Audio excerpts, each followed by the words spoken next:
The views, opinions, and wild ramblings expressed on this podcast are strictly those of our hosts and do not reflect the thoughts, values, or overly serious policies of their employers, sponsors, advertisers, or anyone with a legal team. All scenarios we discuss are based on past experiences, most of which we barely survived, and have nothing to do with any of our current jobs or employers. Basically, don't sue us. We're just here for the laughs, not the lawsuits.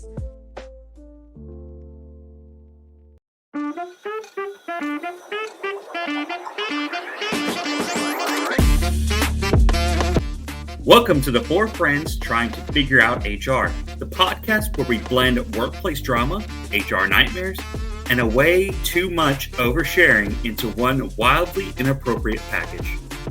Your hosts, they're a real dream team. First, we have Mama Mel, the HR queen with a knack for keeping it real and breaking the rules when nobody's looking. Heavy on the no one's looking. Next, we have Dr. Green, the one with all the fancy-ass degrees and the questionable sense of humor. E equals MC squared. Such a nerd. I'm the big llama. I come for the big laughs, the bigger opinions, and absolutely zero filter, because I don't even know what that word means. And last but not least, we've got Jake from HR. He's not wearing any khakis, and it's questionable if he's even wearing pants, but he is here to ensure that we're breaking HR guidelines just for fun. I'm always here to judge. So buckle up, grab your handbook, maybe a cocktail, and join us as we figure out HR one awkward scenario at a time.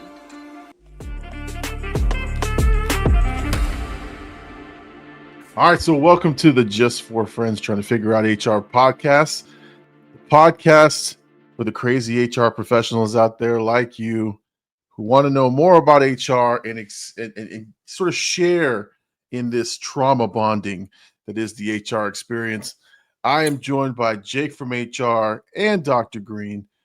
We are missing Mama Mel. She's still on her maternity leave. She is set to return next week for the next episode. For those of you watching on YouTube, you will notice that we are a multicolored, hoodie wearing crew with our I Love HR shirts. We got the Dr. Green edition, and he's wearing it in military green. The Jake from HR edition, I believe you have it in gray, right? That's great. It's gonna be a nice audio.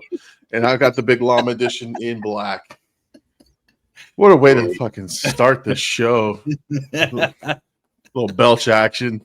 Oh, let me tell you though, that if y'all ever decide to buy these, and we highly encourage you to, the inside is super, super soft. And I was thinking earlier, I was like, because it's still like 90 something degrees outside right now, at least where I'm at.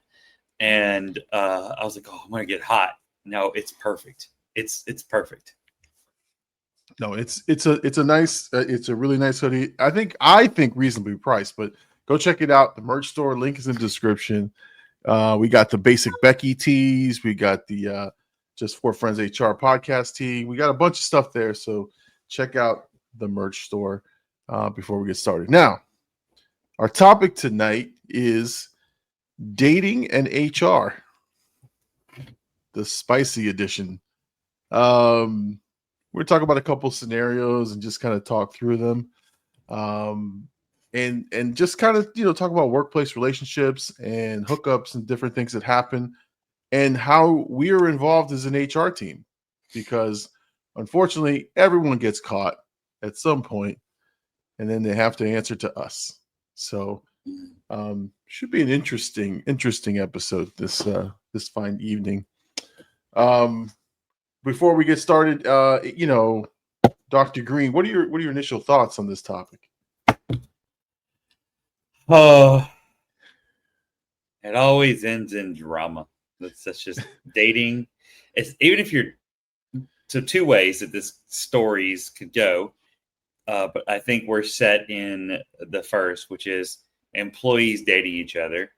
Mm-hmm. But there's also the second route, which is HR dating an employee. Ooh. Yeah. That's a whole nother subject in HR. But I definitely think that there's a lot of drama that comes with dating someone or even being married to someone, because then there are a lot of organizations have nepotism rules and that they have in place to where you can't boss your own wife around or your husband, and you can't, they can't be in direct line of you. And but then also it's best to be in different departments and not have any type of feels. But so in this case, I think we're gonna have some spicy stories. Somehow, when you do the research for this, we always have spicy stories. It's the only fun kind. What are you talking about? And Jake, any thoughts before we get into our scenarios about this topic? I think it worked best on the fly, so I will leave my comments unspoken. It's still open though. You need to zip it up. He's saving those comments. All right, no, that's cool. All right, so let's talk about the break room affair. So, it started innocently enough, right? You got two employees from different departments who just happened to take breaks at the same time. I mean, people started to notice. Yeah, it just happened. People noticed that they were always in the break room together, sipping the coffee, laughing a little too loud. At first it was just kind of, harmless workplace friendships. No one thinks anything of it, right? Sometimes two coworkers do get a little close because they work in close proximity all the time. But then, who the unsung heroes of HR, the cleaning crews. The cleaning crews begin reporting strange noises after hours. At first, HR thought it was, like a raccoon in the vents, or just something else is making some noise here. Although raccoon in the vents and doing the horizontal mambo, it doesn't sound the same. But horizontal mambo. What the hell? Welcome to Old Man References HR. What do you want me to say? Two people fucking? No, I'm just kidding.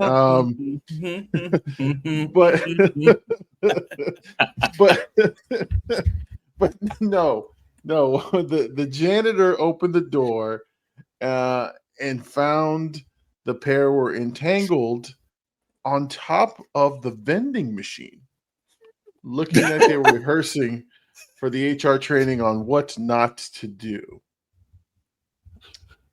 So we're gonna stop here because there's more spiciness that goes with it. But initial thoughts on this scenario as it's presented to you. Anyone? I hope that's really a Snicker in the vending machine. Oh God. Oh, did they... Oh, there he goes. We thought we lost Jake from HR, but no, like seriousness. Yeah. If it was me and I caught, number one, I would be mortified just because I mean, like, I know what you're doing, but put your clothes on, like, and you're fired. You're fired. I don't care. Like, you're gone. And I usually don't try to do stuff like that. I have never been like Jake from HR and said, blah, blah, blah, blah, and you're fired, but we're going to go do this, but I just want to let you know that you're fired. And if you've heard one of the episodes, he has said that. And that's why I was like, I've never been at that point in my life, but this would be the moment I would say, we're going to go talk to employee relations, but I can let you know that, yeah, you're fired. Mm-hmm. Oh. I mean, just employees stuck on top of a vending machine. Like, which vending machine though? We're talking like the candy machine, or we're talking about like the Pepsi vending machine, you know?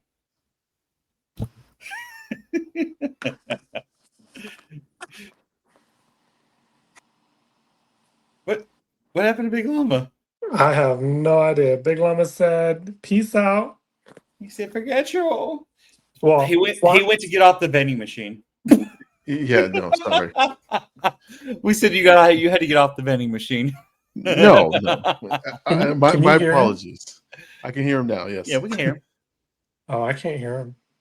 That's why I did my thing refreshed. Can you hear me? I am opening my ears. I can't hear him. Uh-oh. Uh-oh. So Jake, just refresh there. I think that's what I did. Oh, And let me I close can out and hear reopen. Yeah. All right. So, but honestly, like, why on top of the vending machine? Like that, like of all the again, I can't I don't want to. What is it? Don't shame anyone's kink, right? Like if that's your thing, that's your thing. You know what I mean? Like I'm not going to shame you if that's what you like. Kink. Yeah, that's a term I heard. Again, I'm using old man terms today. No, it's good because it's like don't shame anyone for wanting to get it on top of a vending machine. If that's your dream, that's your dream. Let's be honest. It's probably got to be more than one vending machine though, because it's not long enough. Yeah, I mean, or are we saying we said on the vending machine, not on top? It's on top of. Entangled on top of the vending machine. Like acrobatic skills, baby. Oh, hold on. No. This is genius. No.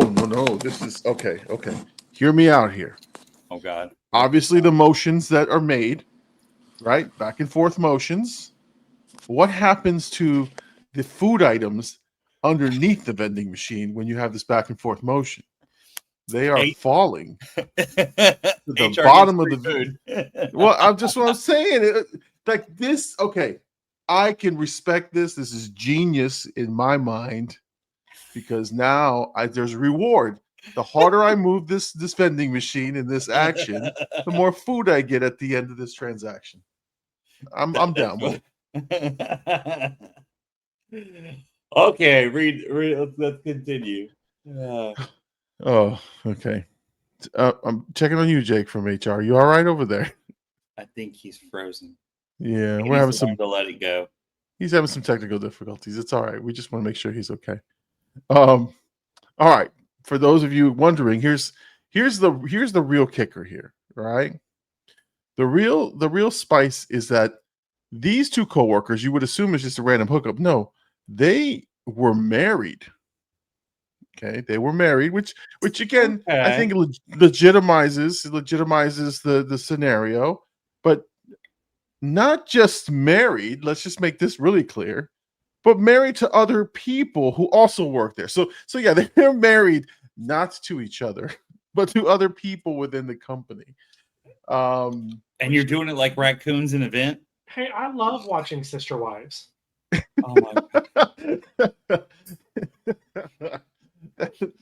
Oh dear God. I thought it was Housewives of Florida, or I think someone else said it best.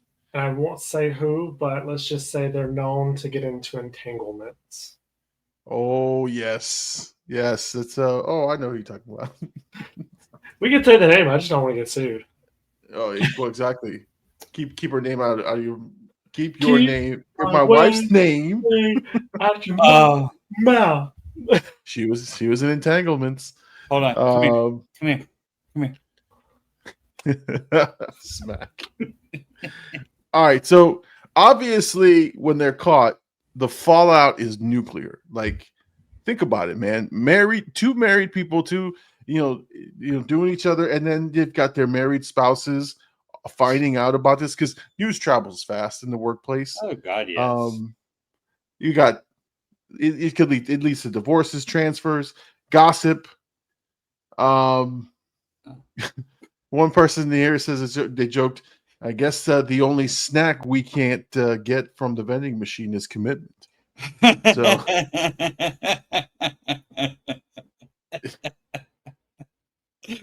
So clearly, the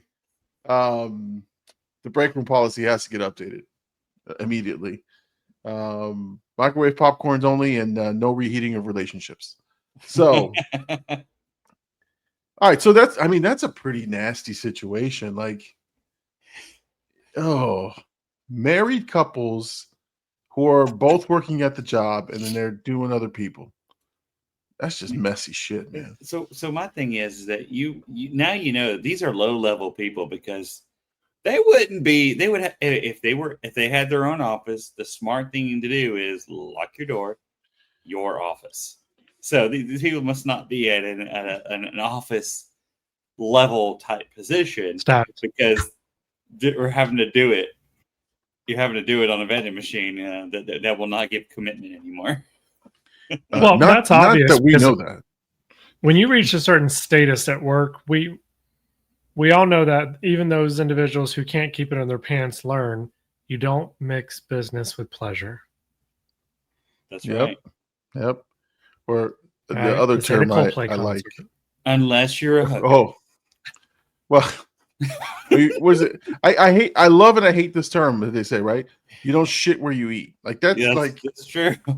But like that's so vulgar. Like well, I would like to say don't eat where you shit. Don't eat where you shit. Yeah, no, that's even worse. That's even worse. So like okay, pleasure prostitutes. Just they got to make their money, man. But okay, but in this scenario, is there what is the best case that we can get out of this scenario? Like, do all of them have to go, or one of them? Like, okay, so can you imagine that we fire one of the other spouses, and then the other two spouses are left, and they hook up? I don't know. They might become the new married couple, but they'll be smart and not do it at work. I've seen that. I have seen it happen. So I don't know. But no, I mean we can't punish the couples that weren't involved, that were being cheated on.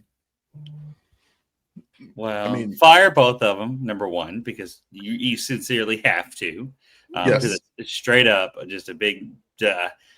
If I could list all of the rules of HR that we don't do, and that's truly one of them that you just don't do. It's kind of like you don't go and slap a girl in the ass in the middle of the room with everybody watching. You don't do that. It's called sexual harassment. But, got it. Hold on. You don't do it while no one's not watching either. Oh, thank you for the clarity. Yeah, just so y'all all knew that's what I was thinking. When no one's looking. Who says that in our intro? Mama Mel. Happy on the no one's watching. That's funny. Oh my God. No, like those are like there's so many things that you can think about how like that's just an absolute no, and you have to let them go. Yeah. Now, I won't bring up that situation, but there are some things where now in this case it wouldn't be that. Unwillingly on top of a vending machine is pretty not true. Yeah. It took some planning to get up on that machine. That's right, girl. Let's get the Pepsi. Again, we're not going to knock somebody's desire, but like that's a choice. That's a choice right there, and it's a choice I would not make myself. Right. So what would you do, Jake, from HR? I mean, vending machines have given me...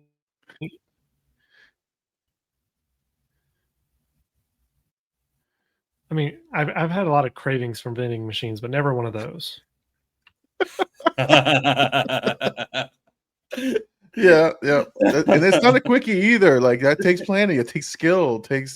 Look, there's a potential workers' comp issue. Okay.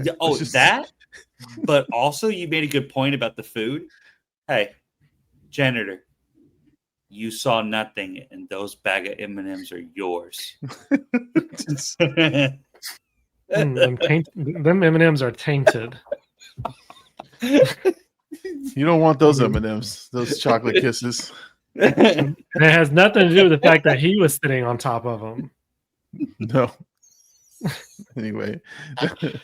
I mean, grab a Snickers. I don't think there's. Butterfingers. I don't think it's Butterfinger looking good. Oh, give me a break. Oh, listen. Let's move on from this topic. The break room affair. All right. Let's the next topic. All right. So, a lot of time, and this happens a lot, right? Like sometimes we're writing something and it's not meant for a certain party or parties, right? This one's called the Valentine's Day mass email.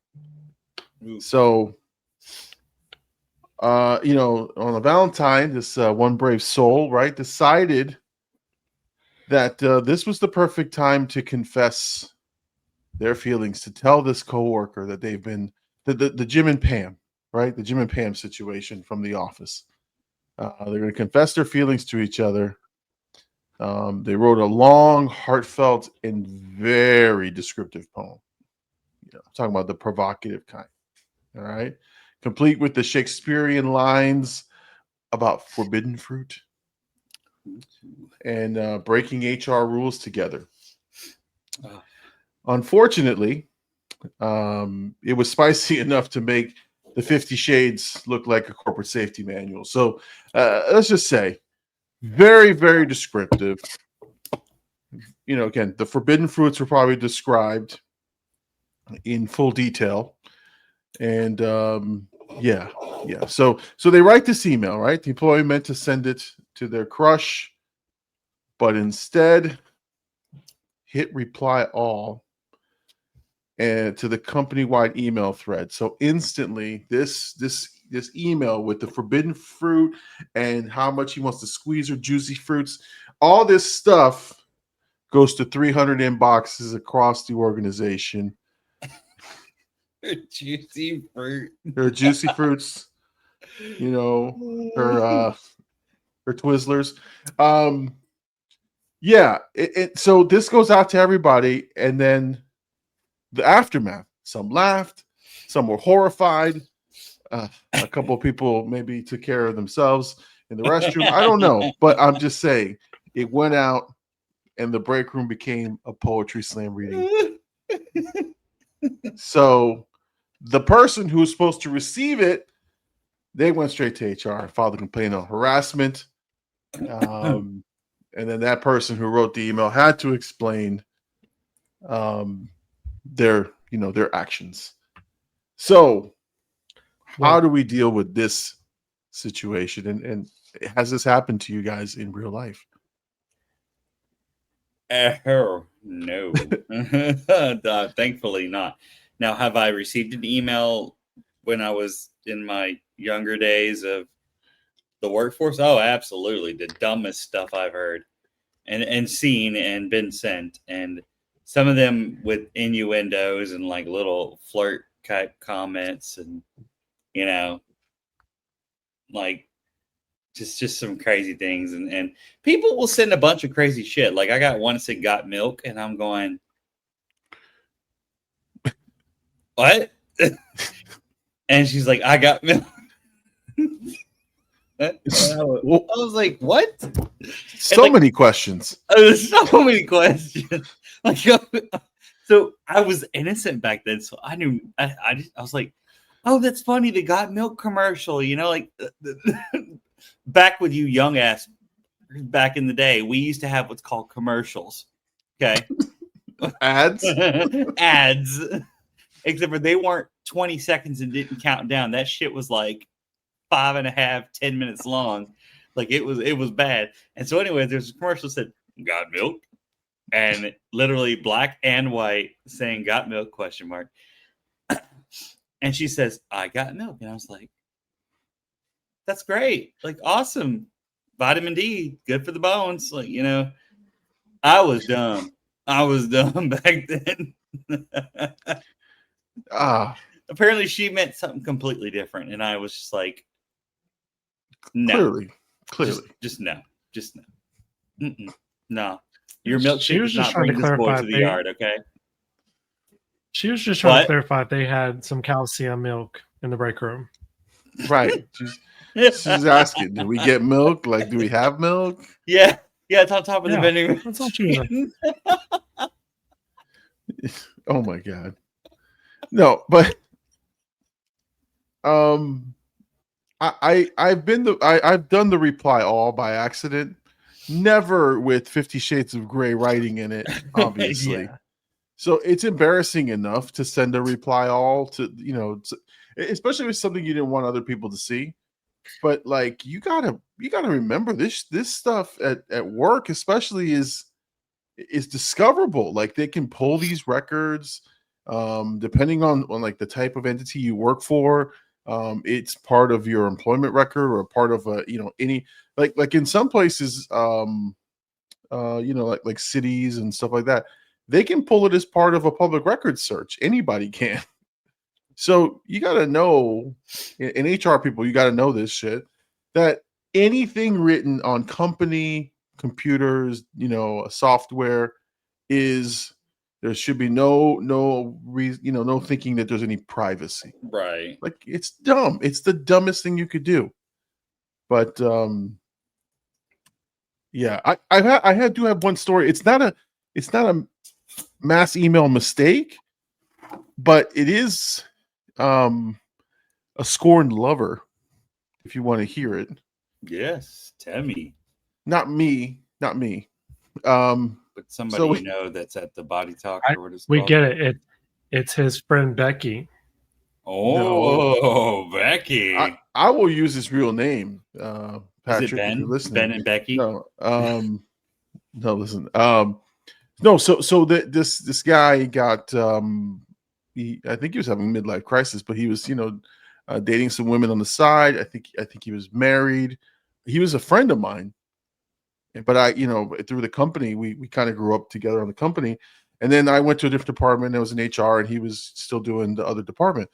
But apparently he had a company phone that had all of the email directory. And so he, on occasion, would have to send, you can just put all staff or executive staff, and it goes to everyone. And this is a ginormous company. Wife found out he was cheating, took his phone and sent all the dick pics that he had sent her, sent them to all the executives and HR. So we, in our inbox, got this dick pic. Picture, this dick pic. Our CEO got it. The head of HR, all the HR departments, like the departments are taking phone calls. Everybody got a dick pic because she got mad at him. And the worst part is, I had to print this dick pic and sit down with him and ask him, "Is this you?" Can I compare? Is that what you said? I just said, "Is this you?" I was so embarrassed. I'm holding a free. Never in my life did I think I would be holding a dick pic in my hand with another man and going, "Hey, is this you?" Like that was not on my bingo card that day or ever in my career. I have questions. Questions. So Ask the questions. What if he would have said, "No, that's not me"? Oh, he did say no, it was him? not him. But then you would have to be like, "Well, I need you to prove it." Okay. To add more embarrassment and cringe to the story, the person assigned with me is female, white female, about my age. So she's looking at this dick pic with me. I research purposes only. Does it really look that way? Sure. Well, she's looking at it. I'm looking at it, and then we bring him in, and she's sizing him up. Like she's going, "No, it could be him." I'm like, I said, listen.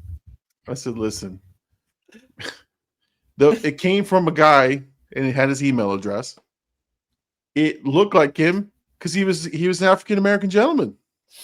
So like there was like, okay, maybe it's another white guy, so, but he was the only guy with that name, was African American. The picture himself was, and he had a little bit of a belly, so we could see the belly and then the lower extremities. And so we kind of knew it was him, and we had to sit there with a straight face. And mind you, remember, I told you he was my friend. So I knew him for years before I'm having to sit there and go, "Hey man, this you." This is oh. Did he say yes or no? He Well, he denied. Go ahead. I was gonna say it could have been worse. You could have recognized the desk in the background from work. Oh, no. Got that. But I guess my question is, did you let him go? Okay, so Was he caught with his pants down? he did get caught with his pants down. His story didn't add up. Like he first said his phone was stolen, right? Because we're like, how did somebody get a hold of your email address? My phone was stolen. Is that you? No, it's not me. Then he has the phone. So we're like, did it get stolen or not? And then he said it got stolen, but the person gave it back after they sent the email. So I said, guy, you're done. Oh man. Okay, so the lucky part of this whole thing, he actually was doing credit card fraud with the company. So we found that too. So it was easier to say goodbye on those terms than just because of the dick pic. Poor guy. Poor guy. Poor me. You gotta sit there and look at this, print it out. I gotta print it out and go run to the printer and cover it up. Don't look. Don't look. So this was okay. Okay. Was it a large printout? Oh. These are the burning questions that we have. Was it okay? So It was not 8x10. Okay, no, it was not an impressive specimen. How's that? It was not an impressive member of the society. No, it was not. Well, yeah, member is a good word to use. You're welcome. Touche. All right, we're done being ridiculous. Sorry. All right. If Mel was here, she'd be like, wrap it up. She would have been wrapping up at the word dick. Dick pic. She would have just turned off the camera. Nope. All right. So needless to say, that email got more engagement than any other email that's ever been sent out from the company. All right. Let's go on to our next one. Let's see here. It says here, the manager who couldn't keep it secret. What couldn't he keep secret? I wonder. So, got a manager who's who's been dating their direct report and promised HR, listen, don't worry, we'll keep it professional. But first of all, you can't do that anyway. I mean, that's like right off the rip. Like your direct report, no. Nepotism, baby. Yeah. It says here, for a while it seemed discreet, but the co-workers noticed small things like identical Starbucks orders every morning, inside jokes at the meetings. Nobody likes happiness. Stop that. How dare you? And the sudden appearance of matching lunch breaks. Some more vending machine action. The final nail in the coffin, obviously, security footage surfaced of the two inspecting supplies, quote unquote, in the storage closet. Ooh. It actually became the office's worst kept secret. HR asked the manager what was happening, and with a straight face, we're just discussing the paper inventory. And now the supply closet has been called the Love Shack. This story is not uncommon. Like, this is a normal occurrence, and I hate to say that. It hit me as I was looking at it. Like, this is something as an HR professional, you have to understand nuances, and you have to sort of, okay, for the one who's book learned HR people, you're seeing an instant violation of the rule. You're going direct report. You should never date them, right? But there's also like ways to at least bring it to their attention to let them rectify the situation. It looks like in some of these instances, like when HR is like, "Hey, what's going on? What are you doing?" And they're assuring them that, "Hey, don't worry, we'll keep it professional." I think there's a good working relationship between that leader and HR where there's open dialogue. I like to see the positive in this story because most HR people come down with the hammer, and so that's not always the right approach. Sometimes you got to go, "Hey, listen, man, we know we see it. Like, can you do something about it so that we don't have to?" I think that's an okay thing as long as you document and use like, "Hey, brought it to their attention." You're not letting it go, but at the same time, you're not sort of bringing a full blown investigation to an issue that could easily be rectified or could be a misunderstanding. I don't know. I don't know what you guys think about that. Depends on the case. I mean, it's if typically as HR, if you see it, you say, you see and say, you see something, Yeah. you say something. And in this case, be like, "Hey, look, just want to let you know, remind you that this is not the place for that." And every time you do a paper inventory, there's surprisingly no paper even in there. So no, stop doing that. Whatever you're doing. What about you, Jake? Like, do you agree with that? Or again, you can disagree with me on that. I don't like to be the hammer and always like saying you broke the rule, now you're in trouble. I kind of like to let people give them an opportunity to rectify their issues. So I don't know, what do you think about that?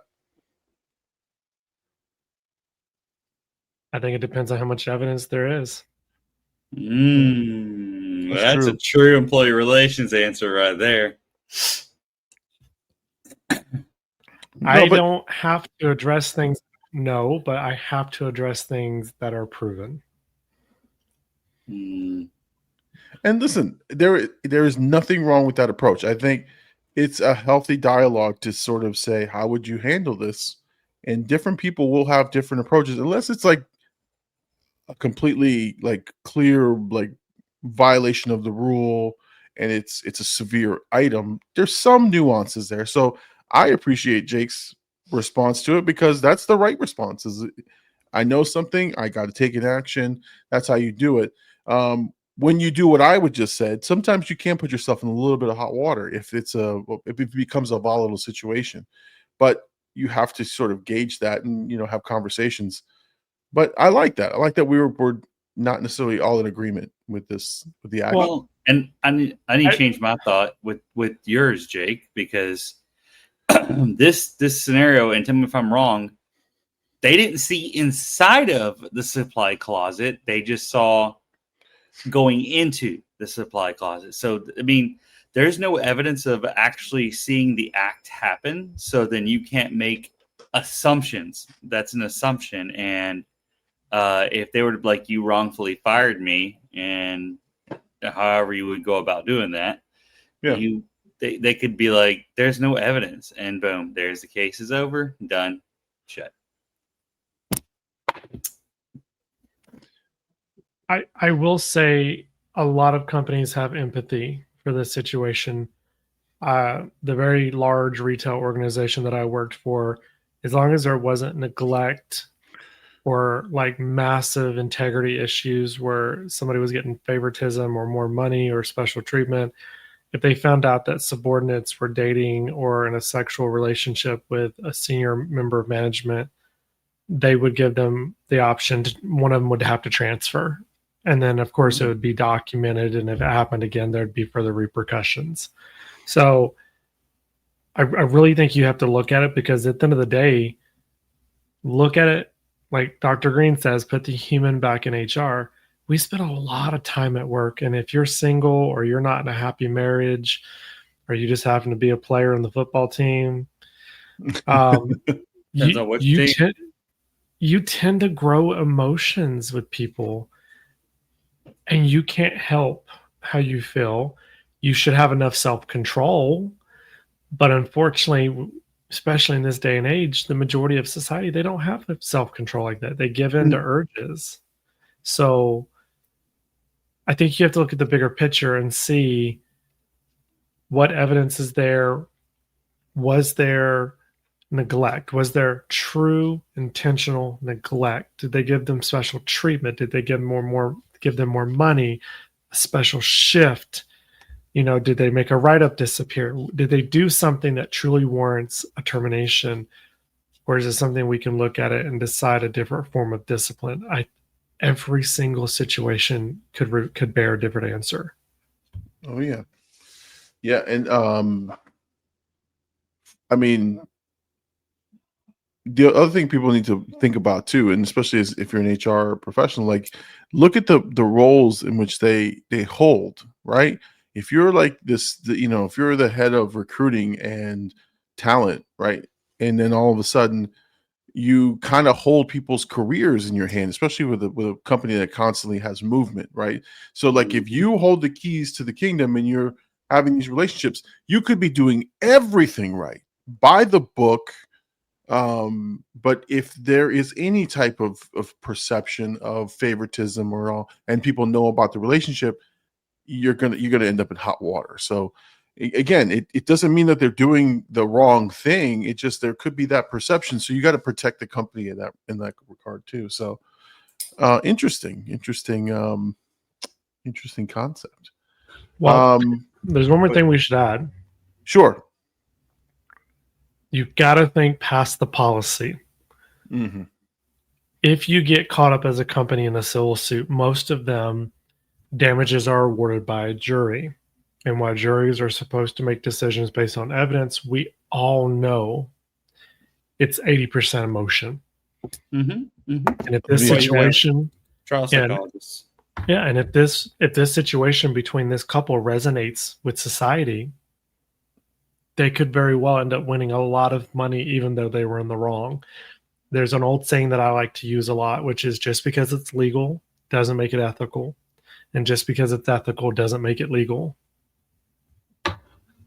No, I like that. True. Very true. All right. So again, different ways to look at it and different. Again, HR is hard. It's a hard job, and you're put in a constant situation where you have to, protect the company from liability and protect managers from themselves. So, an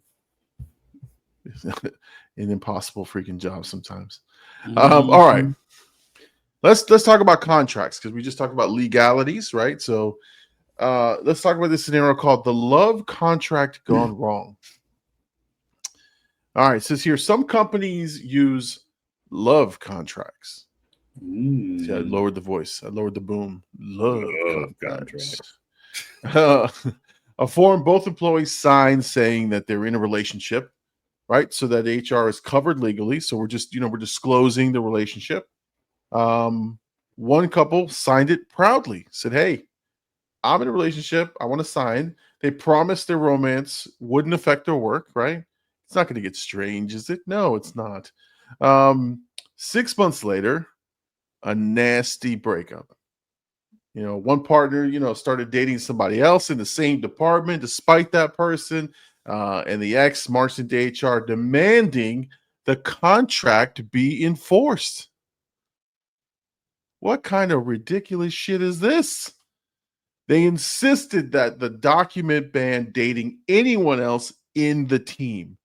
Like HR was running the whole Bachelor or something like that, right? Bachelor in Paradise.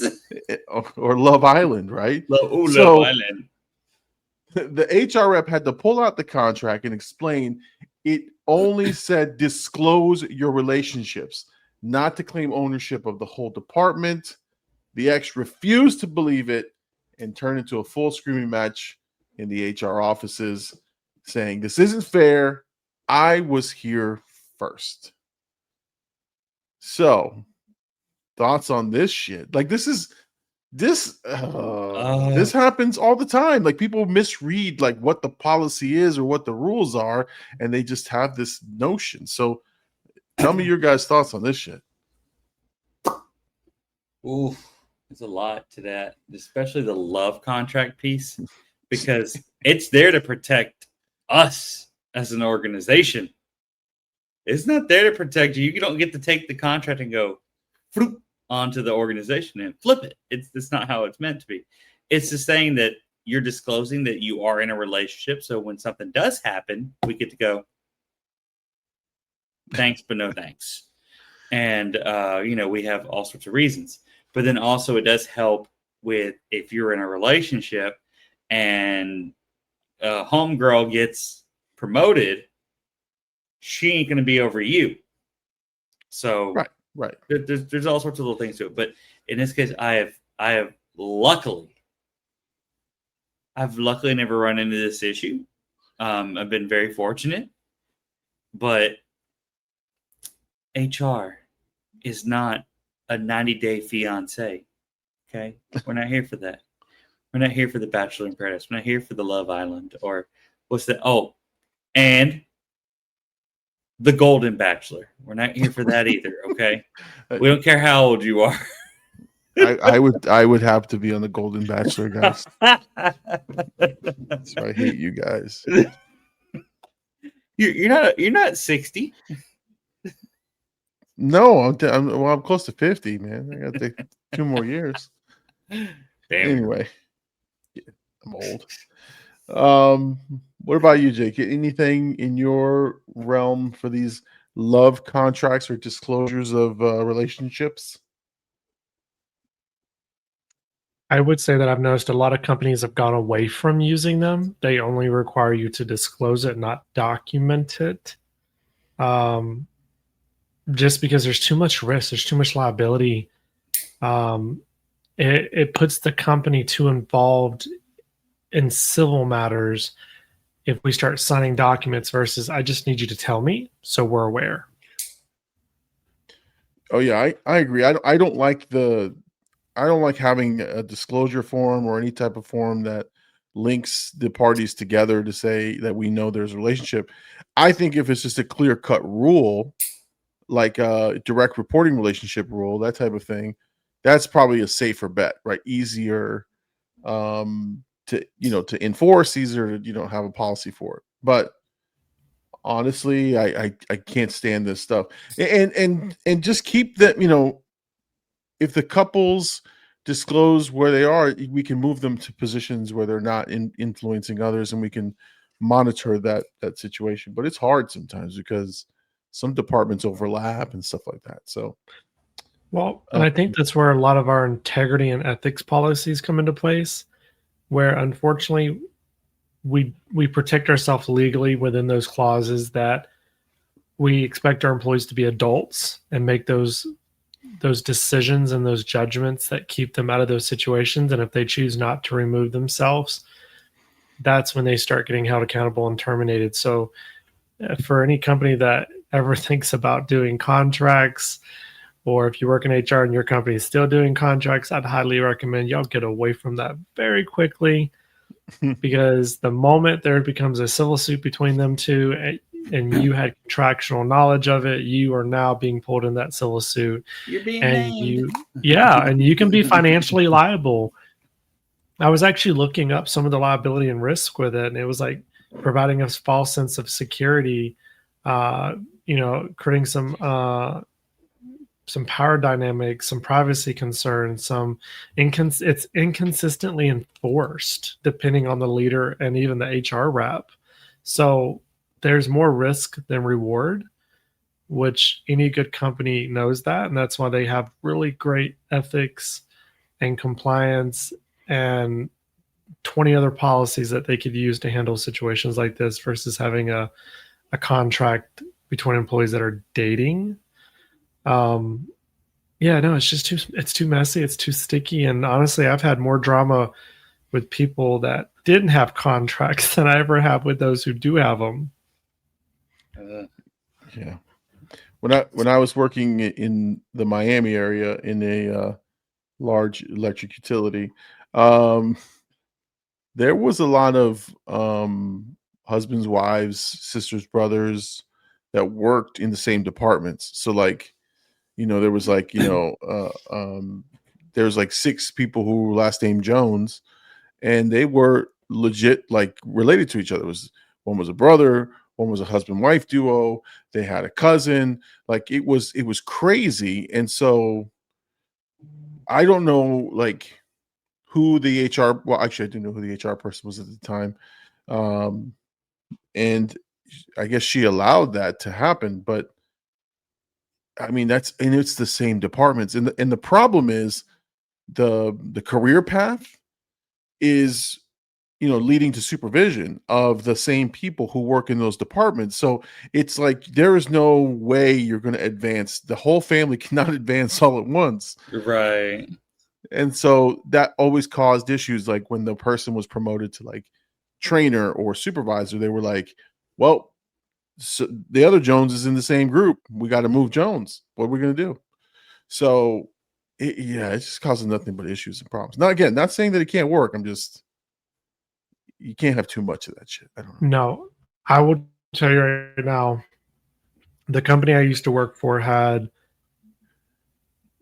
20 locations where I work. And that happened quite a bit where people would get promoted up and we end up having to move them from one store to another, from one market to another. And then to come to find out they had so many different relatives working at so many different stores. So it's like, it creates this massive web of destruction.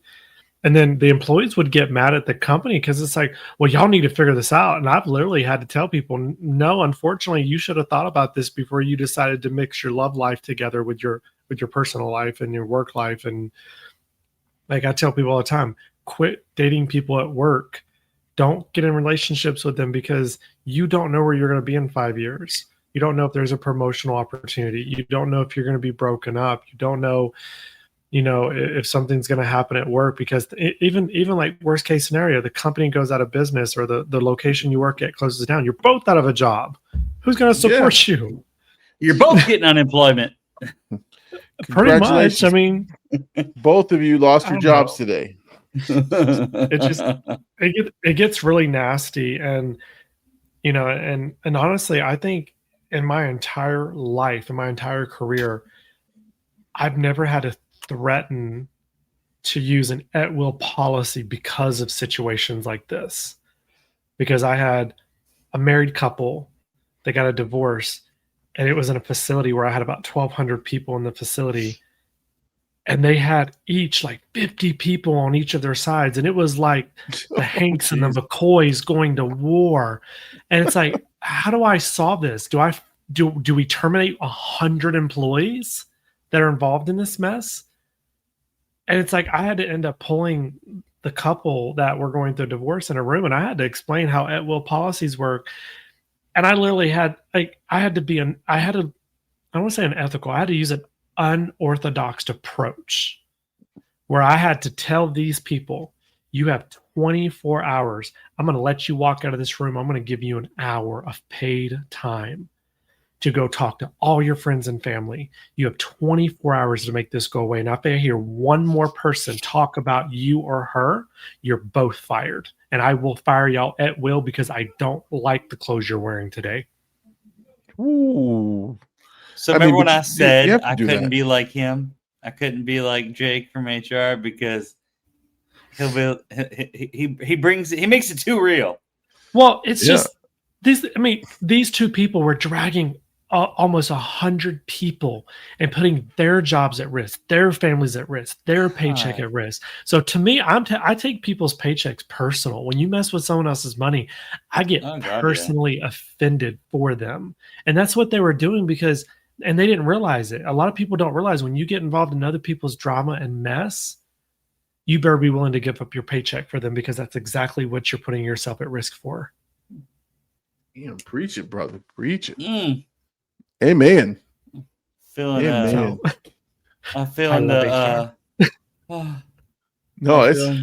he got hot on that one. He got hot on that one. I like it. No, all right. So again, the workplace couples, the love contracts, stay away from those. Because again, you never know how it's gonna end up. And also you need a break from your spouse. Like if you work all day long in the same building, the same issues, you're gonna have the same conversations. Work will never leave. That's just my 2 cents. It's always better to have separation there. Absence makes the heart grow fonder, right? Oh, and it So, does. Yes. I would like to read I would like to, be the last one. I was gonna say we're gonna wrap it up with our last scenario. So go ahead, Dr. Green. Tell us all about the next topic. So if you've been at work and you've been in a relationship that's how do we call it? Good old fashioned heated relationship. But what if you got to go to a little conference-y poo? You got to go and you're bringing that fling to the conference. You're like, yeah, finally, it's me and so. We're going to be off and we're going to, yeah. Alone time. Exactly. No more supply room. No more supply room for you. But Coldplay concert. Oh, Coldplay concert in Vegas at the Sphere. Let's call it that. But the two workers, they hook up. They assume it was a no strings flings. Like everybody's like, meh. So one thing, okay, one and done. Sure. But back home, don't forget, when you go through a work conference, 99% of the time you have to be reimbursed for like food, etc., whatever it is. And then sometimes even the hotel room. So imagine those things rolling in to be reimbursed. And there's a red flag that goes up whenever they see romance suite, upgrade, champagne. And oh man, we love it. Chocolate covered strawberries. Now, the unfortunate part, no matter who you are, do not order $120 worth of adult channel add-ons. Okay, we don't. If you do it, and the fling thing, like, ugh, come on, have some decorum. But geez, the CFO called and was asking all of the wrong questions or all the right questions to HR. And so by the time it got down to and in Jake's world, which is investigating it, interviewing the employees, gossip was just running rampant, just like the Coldplay concert, where it was running rampant pretty badly. So the coworkers had already dubbed them as the per diem and dime piece. Oh, a 10 spot. It's a good one. That is one, the per diem and dime piece. Even worse, one of their spouses found the receipts. And suddenly HR was stuck mediating a scandal that had nothing to do with work. Ain't that amazing? Because except the receipts were filed under. Anybody want to guess what the receipts were filed under? Relaxation. Surprise, relaxation. No, supplies. Okay. Supplies. Supply. That's a good one. Relaxation. Entertainment. Ooh, I like that one. that would have been good. Except for these dummies put it under continuing education. I mean, depending on if they had experience and what they were doing. Somebody learned something that day. Yeah. They learned how to learn today. They learned I almost got away with it. What not to do next time. Yep. That whole trip was worth of learning. Yes, so it turns out what happens in Vegas doesn't really actually stay in Vegas. Okay. It shows up on the corporate card. All right. So now, can I say? Go ahead, Jake. Go ahead. Now there's a tag on to this because I actually had a situation that I came across where it's very similar to that, but it wasn't the company expenses.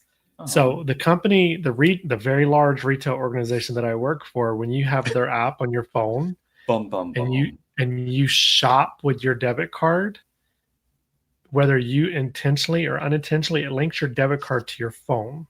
So you can see all your purchase histories, even if you didn't shop with your phone. So when you swipe your card and you look on the app, it shows what you purchased with your debit card.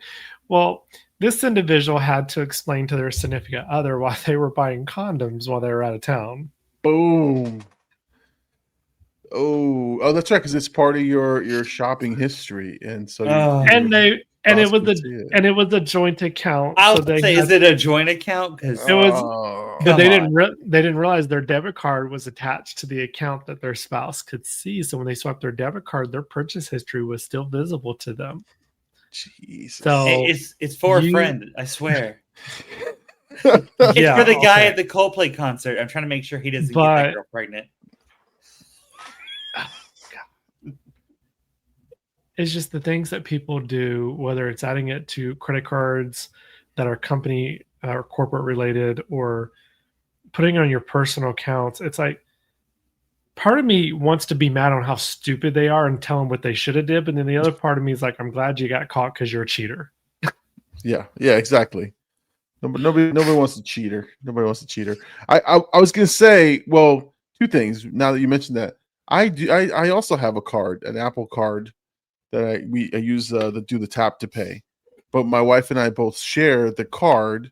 So like, I will buy something and she'll text me right away. She's like, "What do you mean you just donated to GoFundMe? Who the hell is this GoFundMe for?" I'm like, "Yeah, it's somebody I know. It's a work thing." And I'm like, "But you know what I'm saying?" So like, that's just a dangerous thing in itself. And then mind what you buy. But I was gonna say, was it like this, like where you have the history of? Yeah, that too. This is the history of the locations, but what you were saying was the history of like items you're buying. Well, Dang. so because we share, so Apple has the notifications. So because we share the card usage, yes, you can look and see what you purchase, but like it gives you an alert.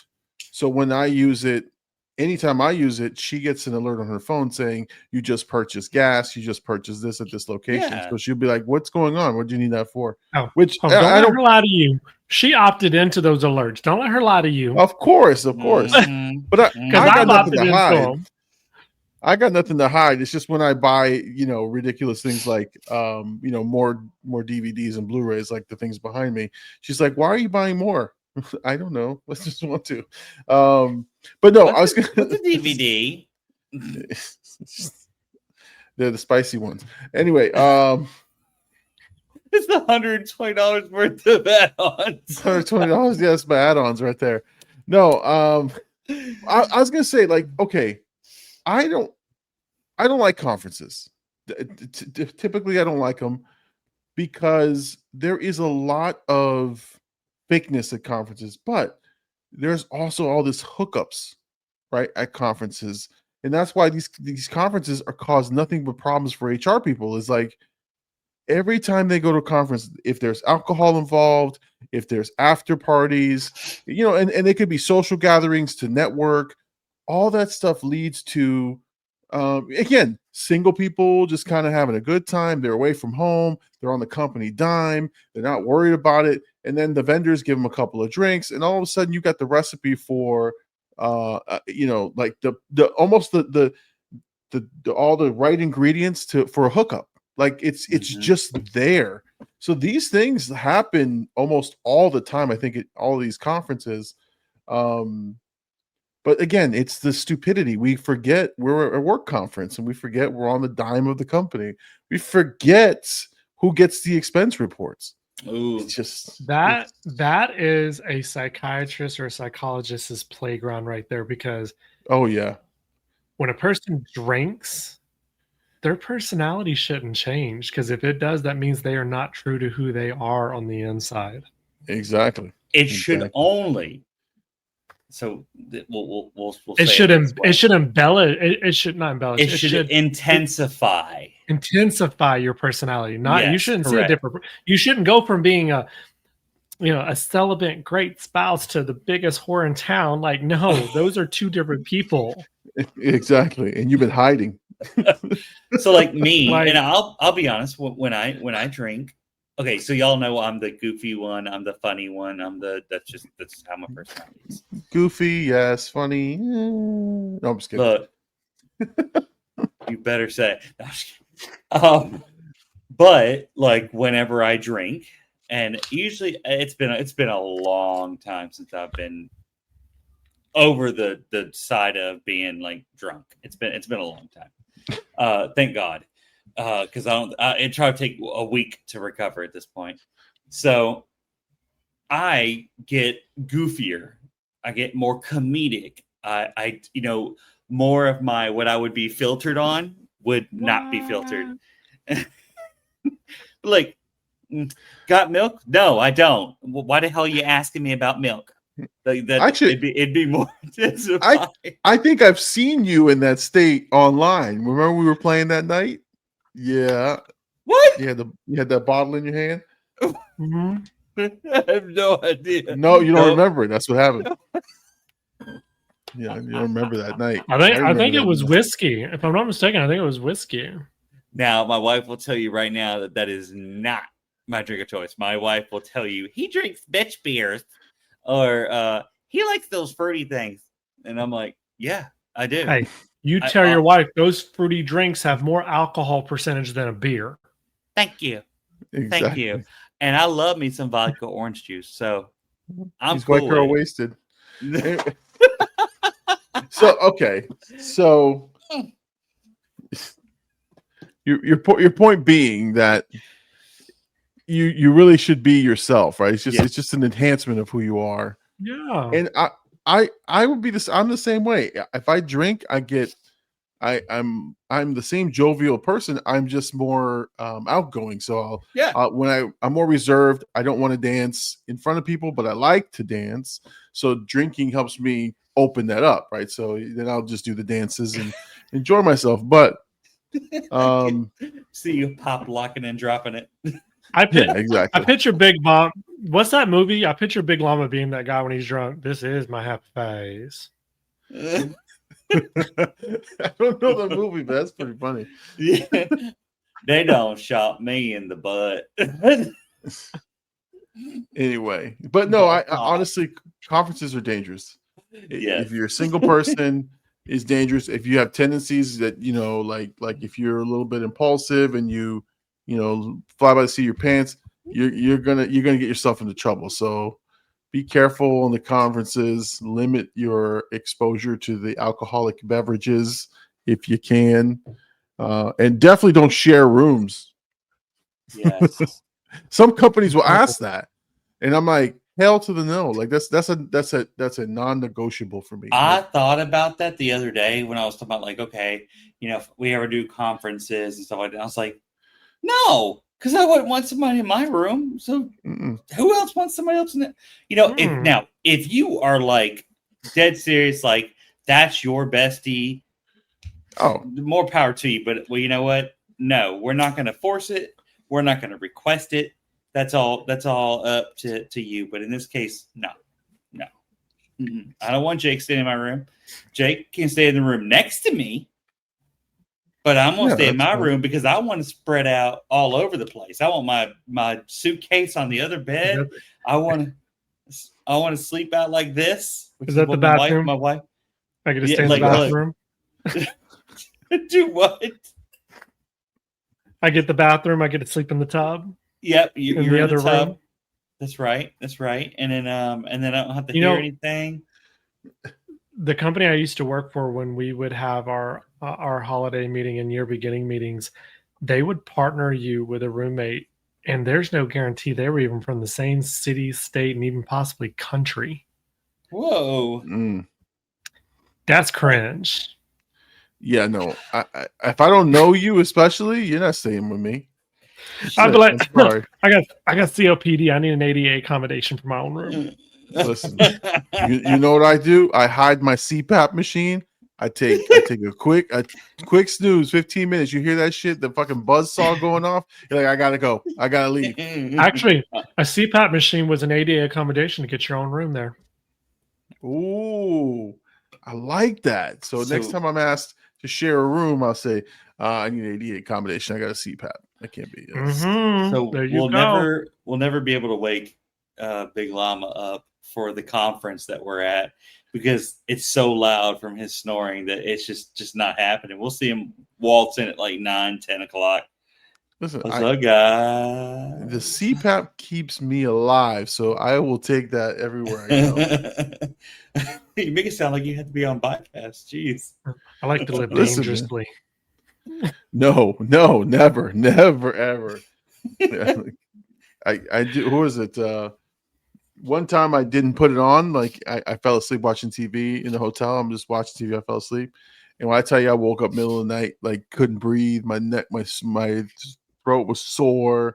I was like, oh my God, what's going on? I put my CPAP on. I was good to go, but out like a light. So what he's telling me is if he pisses his wife off, she knows how to get him. She'll just take that thing off while he's sleeping. Cut that tube. She probably gets mad at him, and she gets mad at him, and she goes at night, and she's like, he clamps it. Hey, no wonder I had to replace that tube a couple times over. How come it keeps getting a tear in the same spot? She's patient. She can do this over a period of years to ruin the lungs. Change my settings. The brain has been deprived of oxygen for too long. You guys suck. All right, listen, let's wrap it up. Let's get to this. This is a great episode, great show. Hope you guys enjoyed the scenarios. Any parting shots? We'll start with we'll go with Jake first because he's going to close out the show for us. Jake, so what's your parting shot for tonight's episode? I think our parting shots is I will leave everyone with what I said from the beginning, which is don't do it at work. I think Dr. Green and y'all said it best. Don't eat where you shit. Don't shit where you eat. Whichever way you want to say it, they don't put them together. Whatever you like, keep your clean separate from your dirty. Separate your colors from your whites. Okay. We do our laundry the way we do our lives. We have a system. And then I didn't discuss this with y'all before the call, but I did want to give a little bit of a shout out, our thoughts and prayers with Charlie and his family for the event that happened today. So I personally don't take sides politically, but I do love a good debate. I love people who debate well, regardless of what side they're fighting for. And he was one of the ones that I constantly watched him on TikTok and his podcast. So just a shout out for thoughts and prayers for his family. Absolutely. No matter who you are, you don't deserve, no matter what side, no matter what you look like, no matter who you're with, what team you play for, none of that stuff matters enough to get killed. Does not matter. So we definitely are in opposite support of anything like that. Just let people be them. That's the whole thing of freedom of speech. So thanks for the reminder.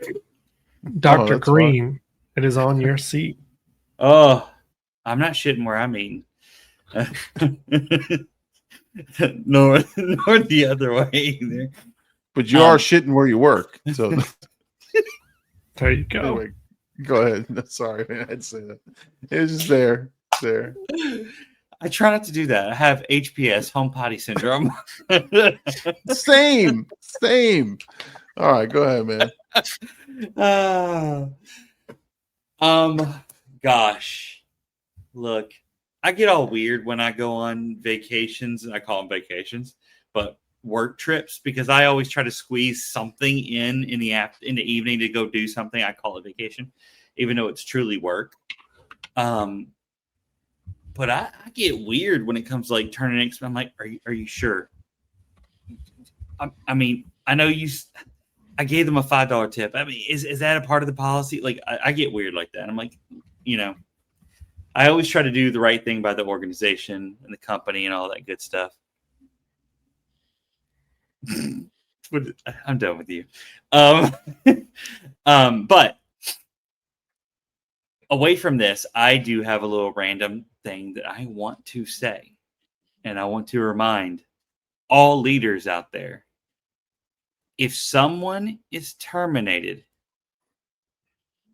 on the second day of the month, the first day of the month, or the 29th day of the month, no matter what day it is, that insurance coverage will cover the whole entire month. I want to make sure I make that perfectly clear, because there are some who think that when you get terminated, that's immediately ends. So no. So your fact of knowledge here today is benefits. And the benefit of this podcast is that your insurance will not end until the last day of the month. Right. Thank you. And if they try to cancel it or tell you it doesn't, ask for your money back because you prepaid it. That's right. Are you saying you shouldn't fire them until the end of the month then?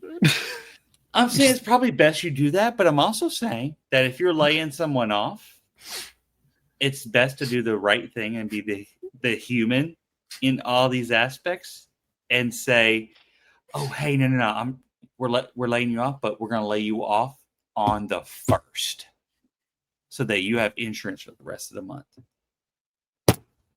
That's a nice gesture. It still sucks, but it's a nice gesture. Yeah. Oh yeah. Like, I mean, but no, I like that. But yeah, remember you do prepay for most of that shit. Mhm. So if they tell you don't get it, you ask for your money back. Good luck with that. But I think my parting shot, I think it's something that we talked and hit on like the first two scenarios, which is I love the fact that it's not black and white sometimes. It's sometimes a discretion, sometimes it's your method or your style of addressing it.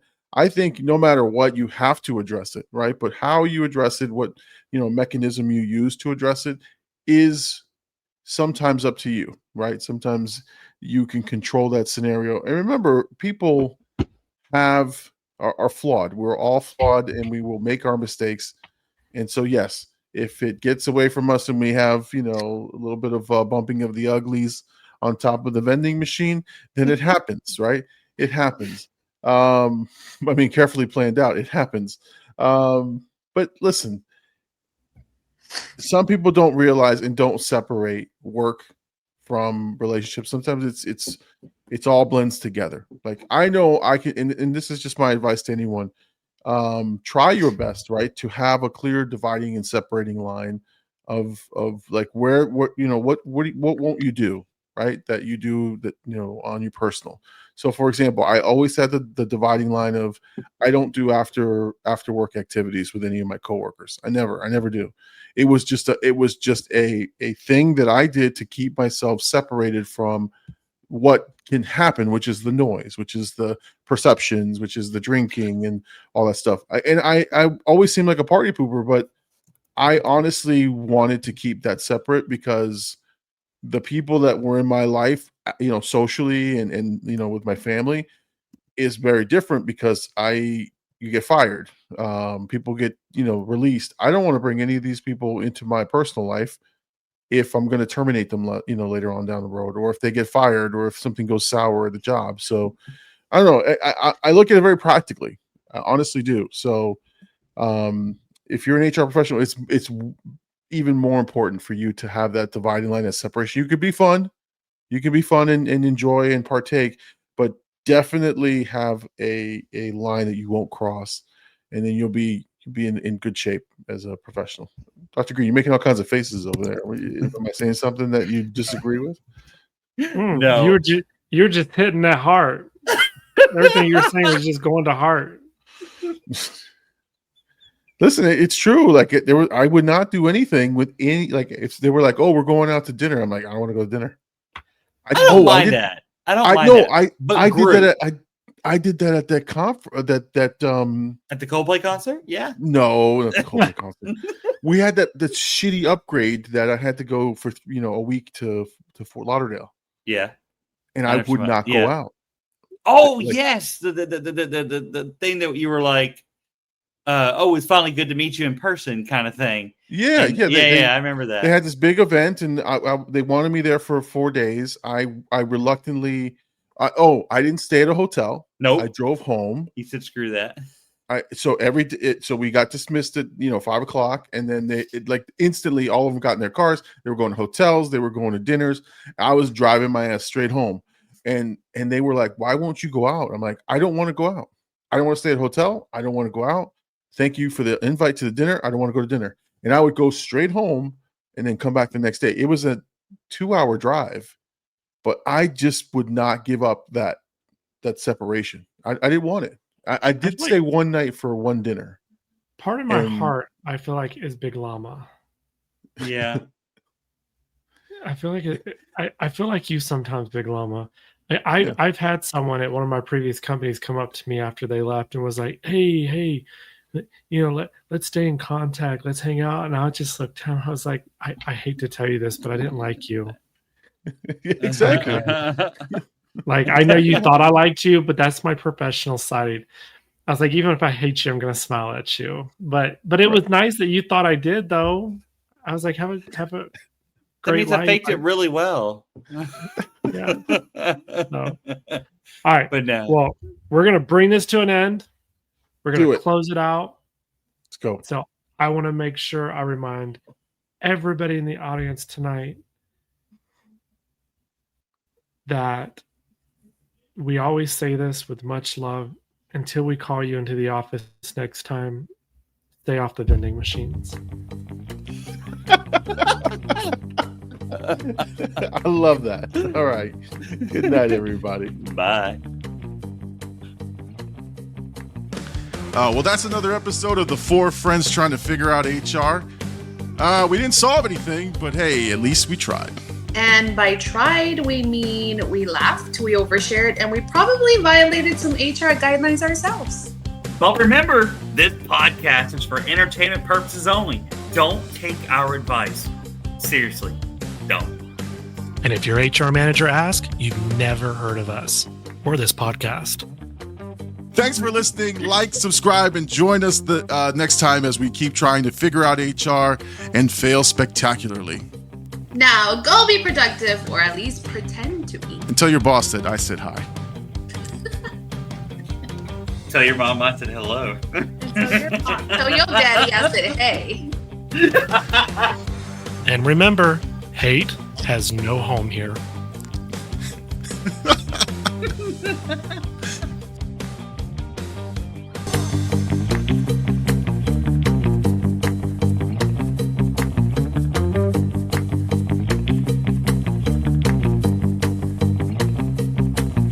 Thanks for listening. We'll be back next week again for a fresh round.